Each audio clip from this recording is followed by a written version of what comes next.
خدا کا خاص ایک احسان ہے یہ اولیاء اللہ۔ بسم اللہ الرحمن الرحیم، اللہم صلی علی سیدنا مولانا محمد وعلی آلہ وصحبہ وبارک وسلم۔ السلام علیکم ورحمۃ اللہ وبرکاتہ۔ انتہائی محترم مکرم ناظرین سامعین، ARYQ TV پر میں ہوں آپ کا میزبان قاری محمد یونس قادری۔ آج ہماری خوش بختی ہے کہ آج ہم آستانہ عالیہ حضرت پیر بخاری رحمۃ اللہ تعالی علیہ سادات نارنگ شریف کی بارگاہ میں مزار اقدس پہ حاضر ہیں۔ سالانہ اس مبارک کی تقریب سعید کے اندر ہم حاضر ہیں۔ ارشاد ربانی ہے، یا ایھا الذین آمنوا اتقوا اللہ وکونوا مع الصادقین۔ خلق کائنات نے ارشاد فرمایا، ایمان والو تقوی اختیار کرو، وکونوا مع الصادقین، اور اللہ والوں کی سنگت میں آ جاؤ۔ صحبت صالح ترا صالح کنند، صحبت طالع ترا طالع کنند۔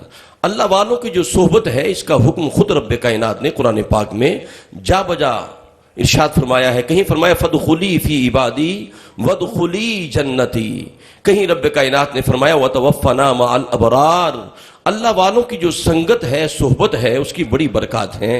آج ہماری خوش بختی ہے کہ حضور کی آل کے شہزادوں کے بارگاہ میں سادات نارنگ شریف کی بارگاہ میں ہم حاضر ہیں اور اپنے مہمانوں کی جانب بڑھتے ہیں۔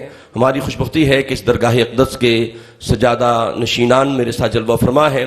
بہت بڑی علم و حکمت، بڑی شخصیت، علم و حکمت کا بہت بڑا نام ہے، اور جن کی رگوں میں خون خیر رسول دوڑ رہا ہے۔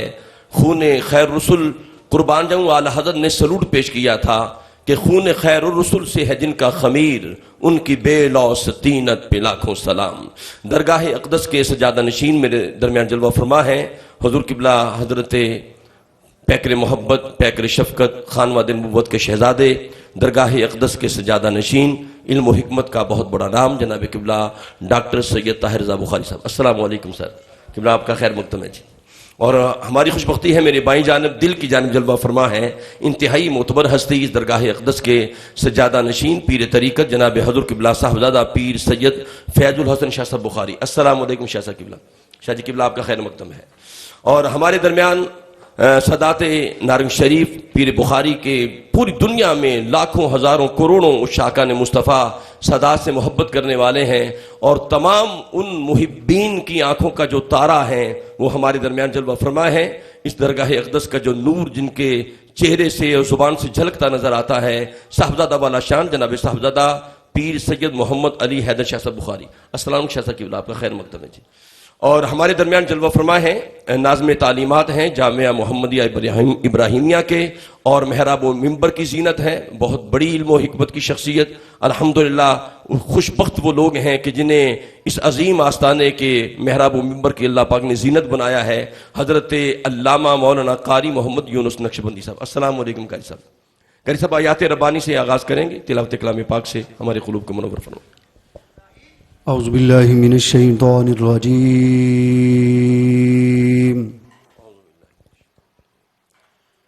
بسم اللہ الرحمن الرحیم۔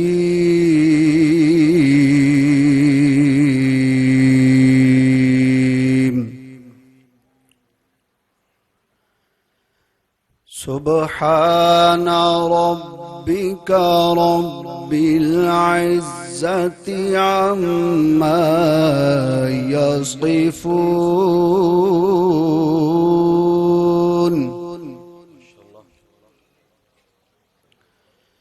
وسلام على المرسلين والحمد لله رب العالمين۔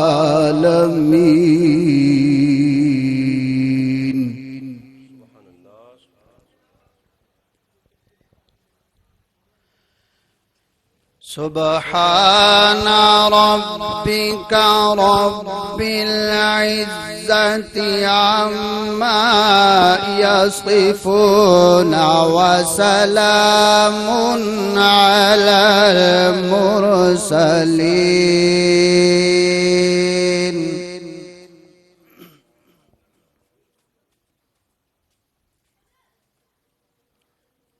والحمد لله رب العالمين. بسم الله الرحمن الرحيم. الرحمن علم القرآن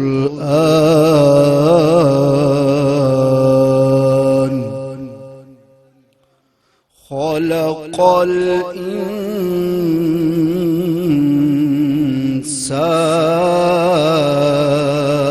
الإنسان علمه البيان.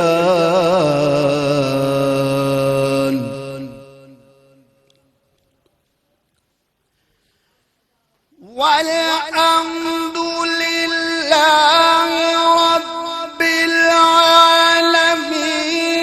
بسم الله الرحمن الرحيم. الرحمن علم القرآن خلق الإنسان علمه البيان. الشمس والقمر بحسبان.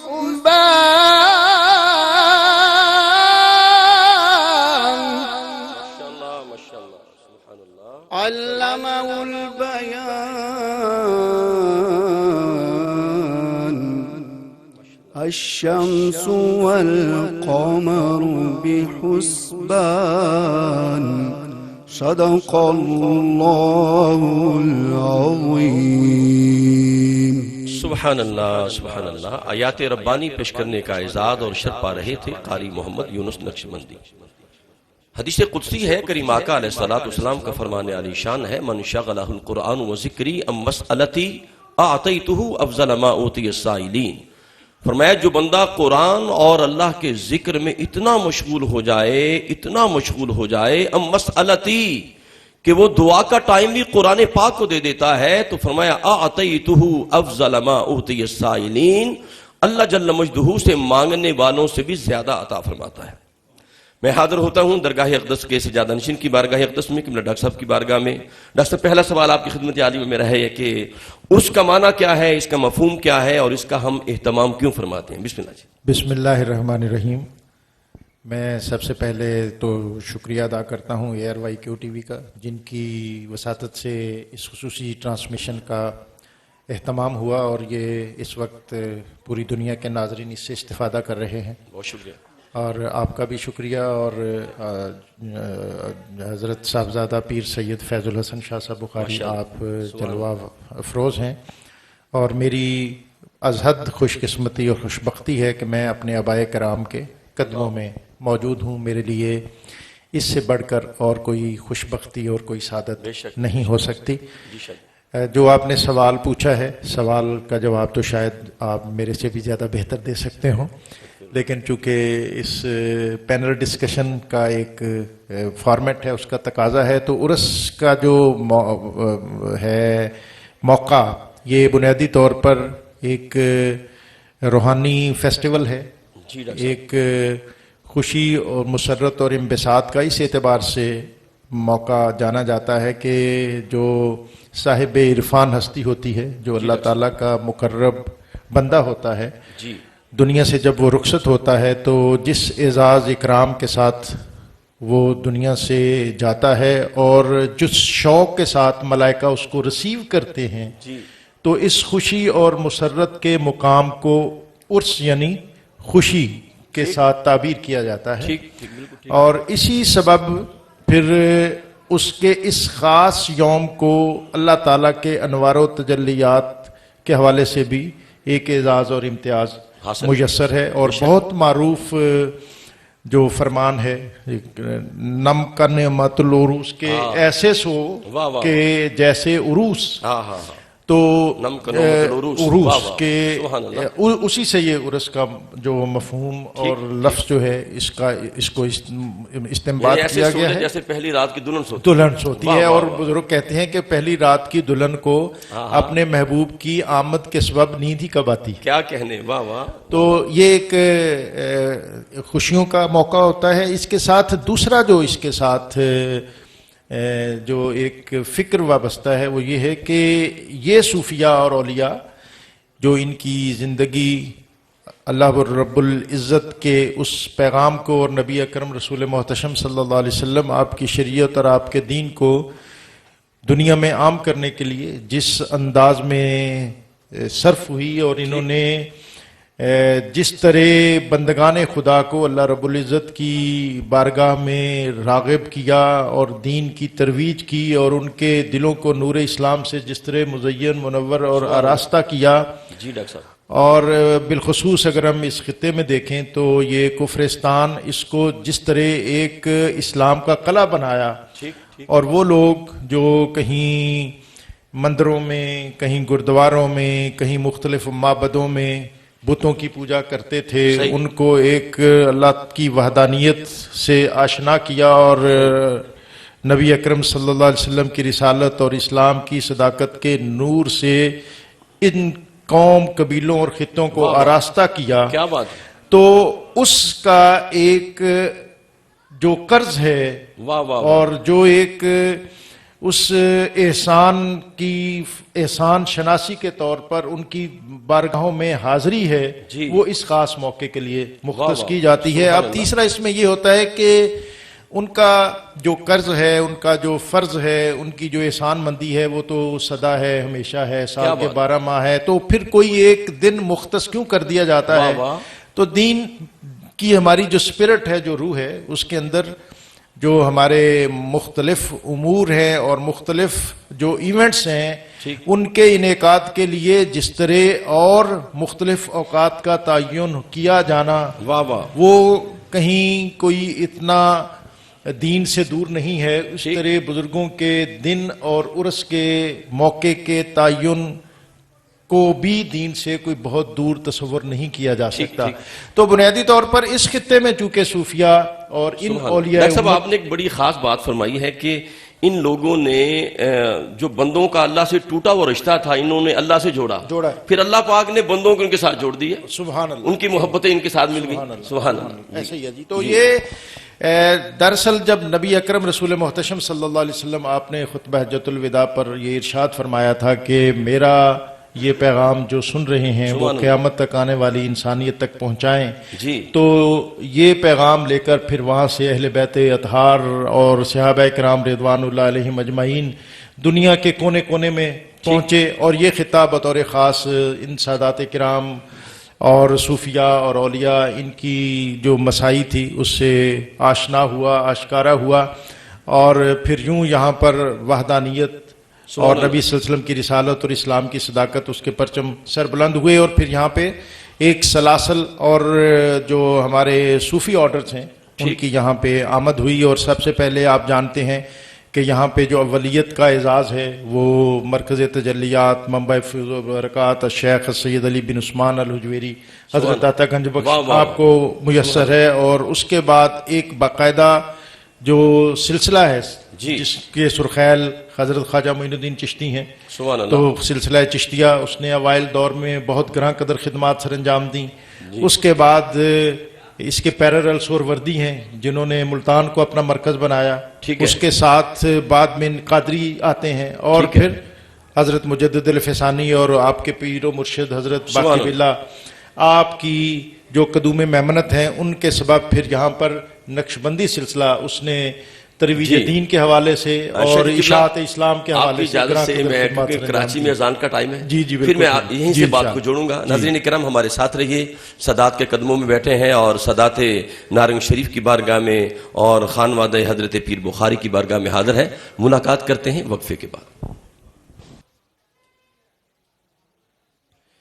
جی ناظرین کرام، الحمدللہ سادات پیر بخاری نارنگ شریف میں ہم حاضر ہیں اور حضور کی آل کی بارگاہ میں بیٹھے ہیں، اور میرے دائیں بائیں حضور کے آل کے شہزادے جلوہ گر ہیں۔ کریم آقا علیہ الصلوۃ والسلام کا فرمان عالی شان ہے کہ اہل بیت طہار سے محبت کرنا، ایک دن محبت کرنا، سونے آقا نے فرمایا کہ 1 سال کی عبادت بے ریا سے بھی افضل ہے۔ تو ہمارے لیے اعزاز اور شرف ہے کہ ہر سال اس آستانے پر حاضر ہوتے ہیں، اور ہمارے پینل میں ساجد علی ساجد صاحب پاکستان کا بہت بڑا نام ہے، اور ڈاکٹر صاحب کے خاص منظور نظر ہیں، وہ بھی تشریف لائے، میں انہیں ان کا بھی خیر مقدم کرتا ہوں۔ میں انتہائی محترم آل نبی اولاد علی جناب قبلہ پیر سید فیض الحسن شاہ صاحب بخاری صاحب کی بارگاہ میں عرض کروں گا کہ آپ کا جو خانوادہ ہے حضرت پیر بخاری رحمۃ اللہ تعالی کہ میں چاہوں گا ان کا ذرا تعارف پیش کیجیے گا جی۔ بسم اللہ، تھوڑا مائک بھی قریب کر لیں، بسم اللہ۔ محمد صلی اللہ رسول الکریم۔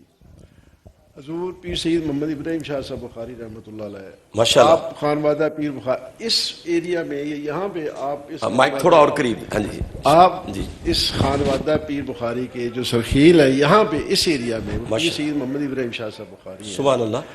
آپ اس سے پہلے رہائش ان کی تھی کوٹلی شول میں، ٹھیک ہے، آپ جب یہاں تشریف لائے، بلکہ اس جگہ کا جو انتخاب ہوا ہے آپ کے مزار اقدس کے لیے، حضور آقا نامدار سید محمد مصطفیٰ صلی اللہ علیہ وسلم کی بشارت سے ہوا۔ سبحان اللہ۔ اور یہ وہ چیز ہے جو ہمارے خاندان کے لیے باعث مسرت ہے کہ اس جگہ کا جو انتخاب ہوا ہے وہ آپ کے کہنے پہ ہوا، ورنہ جو دربار کے لیے جگہ مختص کی گئی تھی وہ وہاں پہ تھی، یہاں دوسرے ایریے میں تھی، ٹھیک ہے، لیکن پھر حضور کی جب اس کی بشارت دی گئی کہ آپ کو یہاں آپ نے آنا ہے، تو پھر یہ چیز جو تھی یہاں یہ جگہ خریدی گئی، اور آپ کے لیے یہ مزار اقدس کے لیے یہ جگہ پہ یہاں ٹھیک ہے، یہاں پہ مختص کی گئی۔ جی جی ٹھیک ہے۔ اور ہم سب لوگ پہلے کولڈ شول میں رہتے تھے، اور ہمارے جو دادا جان تھے کیونکہ وہ اس خاندان کے سربراہ تھے، ٹھیک ہے، اور ان کی ریاضت، ان کی جو دینی خدمات ہیں، اور وہاں پہ جو آپ کی عبادات تھیں، وہ ہم سب کے لیے ایک مشعل راہ تھی، اس علاقے کے لیے، ان لوگوں کے لیے، اور ان مریدین کے لیے، متوسلین کے لیے جو لوگ اس دربار سے عقیدت رکھتے ہیں، جو مرید ہیں اس دربار کے۔ جی جی، آپ حضور کی زندگی ایک بہت یعنی کہ تقویٰ طہارت والی، تقویٰ طہارت واہ والی واہ زندگی واہ، تھی۔ سبحان اللہ سبحان اللہ۔ آپ جہاں بھی ہوتے، آپ نماز کی پابندی، اور سب سے بڑی بات تھی کہ ہم نے دیکھا ان کو، آپ جب رات کو شام کی نماز کے لیے مسجد میں جاتے، ٹھیک ٹھیک، عشاء تک آپ وہاں رہتے، اللہ، عبادت میں مشغول رہتے، اور عشاء کی نماز کے بعد آپ گھر تشریف لاتے، پھر صبح تہجد کے وقت جب آپ جاتے، تہجد کی نماز، پھر صبح کی نماز، پھر عشاء کی نماز کے بعد آپ تشریف واہ واہ لاتے۔ واہ، سبحان اللہ۔ اور پھر آپ کا جو ایک طریقہ تھا، جو لوگ ان سے ملتے تھے، جو لوگ ان سے عقیدت رکھتے تھے، ان کی خواہشات، ان کی جو بھی حاجات ہوتی تھی، ٹھیک ہے، وہ ہم نے اپنی آنکھوں سے دیکھا کہ وہ لوگوں کی پوری ہوتی تھی۔ اور یہاں پھر جو مزار اقدس کے ہم سب لوگ اس چیز کے گواہ ہیں، یعنی کہ بہت پرانی بات ہے، وہ سامنے کمرہ میں وہ یہاں سویا ہوا تھا، اللہ، اس وقت دربار کی بھی چھت وغیرہ نہیں پڑی، جی، صبح کا ٹائم تھا 2-3 بجے کا، تو جیسے آوازیں آنی شروع ہوئی، ذکر اللہ اللہ اللہ کی آوازیں آ رہی ہیں، میری ایک دم آنکھ کھلی، یہ میرا ذاتی واقعہ، ٹھیک ہے، میری ایک دم آنکھ کھلی، ایک دم پسینے سے میں بھیگا ہوا، اور آوازیں آ رہی ہیں، اللہ ذکر ہو رہا ہے، تو میں ایک دم سہما ہوا بندہ نہیں جیسے دیکھتا، تو وہ کھڑکی کھلی ہوئی تھی، ٹھیک ہے، تو یہاں جیسے نور کا حلہ ہے، لوگ واہ واہ واہ واہ پھر رہے ہیں، واہ، اللہ کا ذکر ہو رہا ہے۔ کچھ دیر کے بعد جب میں بھی تھوڑا سا ہوش و آواز ہو، یہ میں اپنی آنکھوں سے دیکھ سبحان اللہ، یعنی کہ یہ چیز کو سنی سنائی نہیں ہے، جی، کہ میں اپنی آنکھوں سے دیکھ رہا ہوں، پھر آہستہ آہستہ آہستہ وہ چیزیں دور ہوتی گئیں، اللہ، آوازیں کم ہوتی گئیں، یعنی کہ یہ وہ چیزیں ہیں کہ ان لوگوں کو ہم دیکھتے ہیں، اب بھی جب اس دنیا سے پردہ وہ تشریف لے گئے ہیں، پھر بھی ہم لوگ اپنی حاجات کے لیے ان کے آتے ہیں، ہم اپنی خواہشات وہاں بیان کرتے ہیں، اپنی حاجات بیان کرتے ہیں، اور اللہ تعالیٰ اپنے رحم و لیکن یہ شاہ صاحب قبلہ، یہ تو حدیث پاک کے اندر آتا ہے کہ جہاں اللہ کا ولی لیٹا ہوتا ہے وہاں دعائیں مقبول ہوتی ہیں۔ ناظرین کرام، قبلہ شاہ صاحب نے بہت خوبصورت باتیں فرمائی ہیں، اور اہل اللہ کا طریقہ یہی ہوتا ہے کہ وہ ان کی ساری زندگی شریعت مطہرہ کے عین مطابق ہوتی ہے، ان کا اٹھنا بیٹھنا خلوت جلوت کے اندر۔ میں اس درگاہ اقدس کے شہزادے کی بارگاہ میں حاضر ہوتا ہوں، صاحبزادہ والا شان جناب سید محمد علی حیدر شاہ صاحب بخاری۔ شاہ صاحب، میں آپ کی بارگاہ میں سوال یہ ہے کہ صاحب عرس جو امام الاولیاء حضرت صدر المشائخ پیر سید امیر محمد شاہ صاحب بخاری اور صدر الافاضل حضور قبلہ پیر سید محمد فاضل شاہ صاحب بخاری رحمۃ اللہ تعالیٰ کی جو دینی خدمات تھیں اور ان کی جو شخصی اوصاف ہیں، میں چاہتا ہوں امت مصطفیٰ کے لیے کیسے رہنمائی نوجوان نسل لیتی ہے، اس پہ ذرا روشن ڈالیے۔ بسم اللہ الرحمن الرحیم۔ جس طرح میرے تایا جان نے اور پھر میرے والد محترم نے بھی فرمایا کہ صوفیاء کا جو طریقہ کار رہا ہے ٹھیک ہے، وہ ہمیشہ سے انہوں نے جو پرائرٹی رکھی وہ انسٹیٹیوشنلائز کیا تعلیمات کو، پریکٹسز کو، اور اس کے ساتھ جو ان کی تعلیمات کا سب سے اہم ایلیمنٹ رہا ہے وہ ماڈرنائزیشن رہا ہے، جدت رہا ہے۔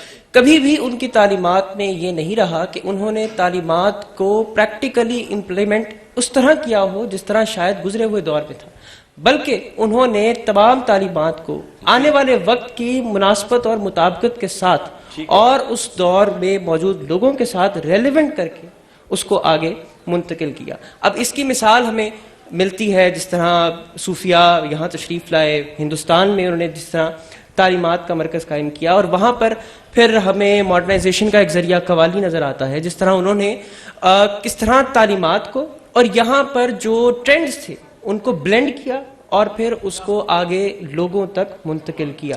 ہمارے ہاں یہ ایک مس کنسیوڈ نوشن ہے کہ شاید ماڈرنائزیشن ویسٹرنائزیشن ہے، جبکہ مغربیت اور جدت یہ دو مختلف چیزیں ہیں، اور جدت کے علمبردار ہمیشہ سے صوفیاء رہی ہیں، کیونکہ انہوں نے اپنے انسٹیٹیوشنز کو اس قدر مستحکم کیا کہ آج یہ جو ہمیں نور علی نور جگہیں نظر آتی ہیں اور ہمیں یہ مینار علم نظر آتے ہیں، یہ دراصل انہی کی کاوشوں اور کوششوں کے ذریعے سے ہم تک منتقل کیا کہنے، سبحان اللہ۔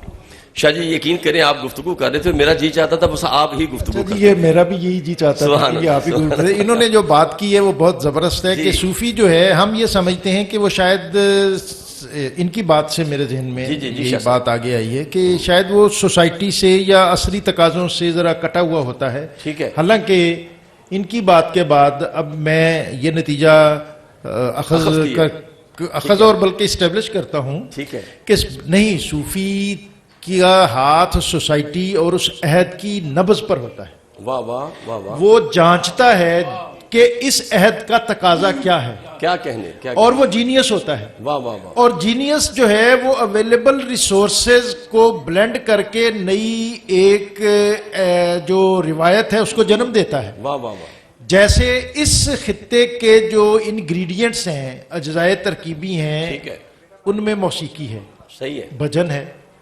حضرت خواجہ معین الدین چشتی اجمیری جب تشریف لائے تو انہوں نے جب اٹریکٹ کیا لوگوں کو، سوسائٹی کو کرنا چاہا، تو انہوں نے پھر ایک نئی اختراع سما کی صورت میں دی، جیسا بھی آپ نے سنا۔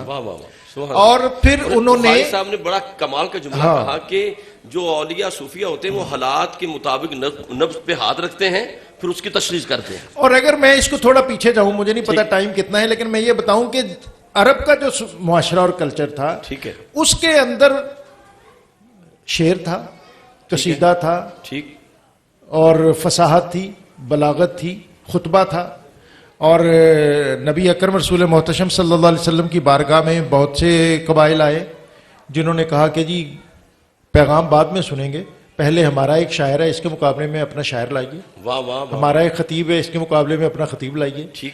قبیلہ بنو تمیم جب حاضر ہوا اور بڑی نخوت تھی انہیں اپنی فصاحت اور بلاغت پر اور ردیف بندی اور قافیہ پیمائی پر، بات سے بات نکالتے، چراغ سے چراغ جلاتے، اور انہوں نے اس امر کو بھی اپنی شان کے لائق نہ سمجھا کہ ہم آئے ہیں اور دربار مصطفیٰ صلی اللہ علیہ وسلم آراستہ نہیں ہے۔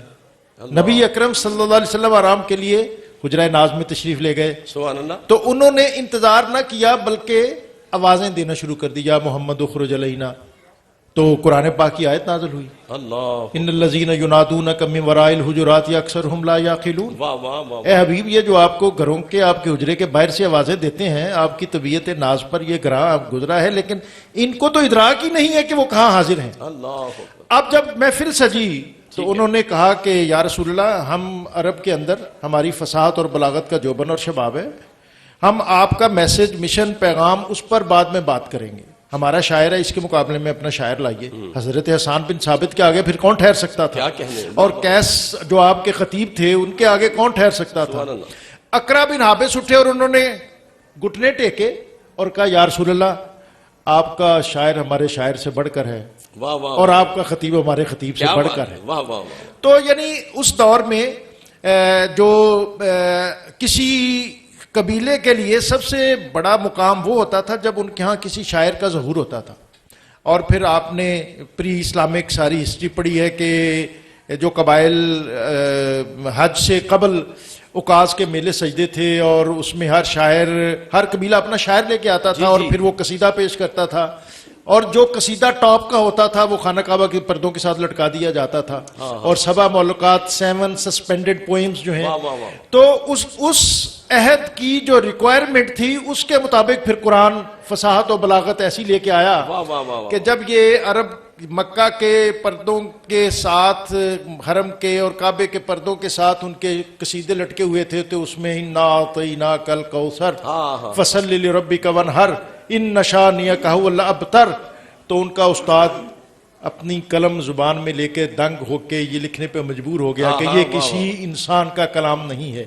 تو جو دین ہے بلکہ شیخ صاحب میں عرض کرتا ہوں کہ وہ ایک لبید نامی شاعر تھا بہت بڑا, تو جب اس نے یہ کعبے کی دیوار پہ یہ سورہ کوثر دیکھی تو وہ لوگ سال ہا سال انتظار کرتے, وہ شعر پڑھتا لوگ سجدہ کرتے, تو اس نے کہا یہ جو کلام ہے یہ زمین کا نہیں ہے, یہ آسمانوں کا کلام. سبحان اللہ. تو میں جو بات کرنا چاہ رہا ہوں یہ ہے کہ دین اور فقر, ٹھیک, یعنی نبی اکرم رسول محتشم صلی اللہ علیہ وسلم آپ کی پیغام کا تسلسل صوفیاء کی صورت میں یہاں پہنچا. ٹھیک ہے. اس سے قبل حضرت داتا گنج بخش اور آپ کے معاصر بزرگوں سے قبل سلاسل سے قبل تو ہم اس خطے کے لوگ آشنا نہیں تھے. ٹھیک ٹھیک. تو یہ لوگ جب یہاں آئے, یہ قافلے جب یہاں آئے, جیسے ہم نے ابتدا میں ذکر کیا کہ نقشبندی, قادری, چشتی, سہروردی, اب یہ 1000 سال کی تاریخ ہے. 1000 سال کی تاریخ میں پھر ہر دور کا ایک اپنا تقاضا ہے. واہ واہ واہ. اوائل دور میں جب چشتی سکول آیا تو اس دور کا ایک اپنا تقاضا تھا, دین کی طرف مائل کرنا تھا. ٹھیک ہے. اور اس 1000 سال کے اختتام پر جب نقشبندی آئے تو اس وقت اس پیغام کی پروٹیکشن مقصود تھی, کیا کہنے, شریعت کا دفاع مقصود تھا. اس وقت دین الہی کے نام سے بہت سے فتنے آ چکے تھے, اور اس لیے اقبال نے کہا کہ وہ ہند میں سرمایہ ملت کا نگہبان, یعنی اس کا مطلب ہے کہ سرمایہ ملت پہلے آ چکا تھا تو اس کی نگہبانی حضرت مجدد الفسانی آپ نے فرمائی. اور اسی سلسلے کی اس خطے میں جو سب سے مقتدر اور معتبر ہستی تھی حضرت میاں شیر محمد شرک پوری, اور صاحب عرس جن کی بارگاہ میں آج ہم حاضر ہیں, یہ نقشبندی ایک طرف تو نقشبندی ہیں, ان کا سلسلہ حضرت میاں شیر محمد شرک پوری سے ہوتا ہوا حضرت مجدد الفسانی اور پھر حضرت ابو بکر صدیق اکبر خلیفۃ الرسول آپ تک پہنچتا ہے, اور پھر نبی اکرم صلی اللہ علیہ وسلم کی بارگاہ سے متصل ہو جاتا ہے کہ یہ صوفیاء اور سلاسل ان کا جو بنیادی کام ہی یہ ہے کہ انسانیت سازی, اور اس کائنات میں سب سے مشکل کام انسان سازی ہے, وہ صوفیاء نے کیا. اور وہ کسی انسان کا ہاتھ پکڑ کر ان کو نبی اکرم صلی اللہ علیہ وسلم کی بارگاہ میں پیش کر دینا, یہی ان کا سب سے بڑا کام تھا. اور دوسری جو بات ہے کہ جو سلسلہ نسب ہے, صاحب مدار شیخ طریقت حضرت پیر سید محمد ابراہیم شاہ بخاری رحمۃ اللہ علیہ, جی, صدر المشائخ حضرت پیر سید امیر محمد شاہ بخاری رحمۃ اللہ علیہ, سید الفاضل حضرت پیر سید محمد فاضل شاہ بخاری رحمۃ اللہ علیہ, 22 واسطوں سے ان کا شجرہ سادات اچ شریف ہیں یہ سارے, اور سید جلال الدین سرخ بخاری اچ شریف ان سے متصل ہوتا ہے, اور پھر 42 واسطوں سے باب مدینۃ العلم والحکمت والہدیٰ حضرت علی المرتضیٰ کرم اللہ تعالی وجہہ الکریم آپ سے یہ سلسلہ متصل ہوتا ہے. تو گویا اس میں خلیفۃ الرسول حضرت ابو بکر صدیق اکبر رضی اللہ تعالیٰ عنہ آپ کا فیض جو طریقت کا سلسلہ ہے اس سبب پہنچتا ہے, اور باب مدینۃ العلم حضرت علی المرتضیٰ کرم اللہ تعالی وجہ الکریم آپ کا فیض ان نسبی واسطوں سے اس خانقاہ اور اس آستانے تک پہنچتا ہے. کیا کہنے. ناظرین کرام, قبلہ ڈاکٹر صاحب بیان فرما رہے تھے جس بارگاہ میں ہم بیٹھے ہیں وہ کتنی بڑی ہستی ہے کہ ایک طرف ہمیں تاجدار صداقت کا نور نظر آتا ہے, اور جناب دوسری جانب اگر نسب کو دیکھیں سبحان اللہ الوی خون جو ہے وہ ٹھاٹھے مارتا نظر آ رہا ہے. دونوں نسبتیں ہیں. صاحبزادہ والا شان بیٹھے ہیں قبلہ صاحبزادہ پیر سید محمد علی حیدر شاہ صاحب بخاری. سوال چھوڑے جا رہا ہوں, میں نے نعت کی جانب بڑھنا ہے کہ قبلہ ابھی ڈاکٹر صاحب نے بیان فرمایا کہ سہرورد چشتی ہے, سہروردی ہے, اور قادری ہے, اور نقشبندی ہے. اچھا شاہ صاحب 3 جو نسبتیں ہیں, تین جو طریقت کے سلاسل ہیں ان کا فیض بارگاہ علوی سے ملتا نظر آتا ہے. اور نقش بندی سلسلہ کیا ہے اور صوفی مشرب کیا ہے، سوال چھوڑے جا رہا ہوں اور میں نعت کے بعد آپ کی بارگاہ میں حاضر ہوتا ہوں. خدا کا خاص ایک